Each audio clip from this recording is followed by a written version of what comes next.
Hello, welcome to my channel. I'm Godieva Beauty, and today we'll be doing a sleek eyeshadow look. If you haven't already, divas, subscribe to my channel and follow me on all social networks at Godieva Beauty. First, what we're gonna do is add some burgundy or red, any color you like, into your crease and blend it out. And then I added a little bit of brown into my crease as well. Take a concealer of your choice and only conceal the middle part of your eyelid up to your crease.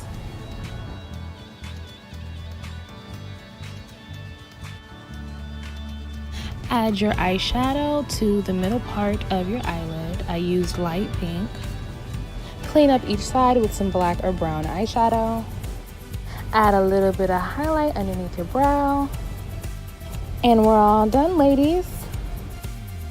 If there are any looks you want to see me do, just comment below and I can do a video on it for you guys. I love when you give me feedback, so if you tell me how I did, I'd really appreciate it.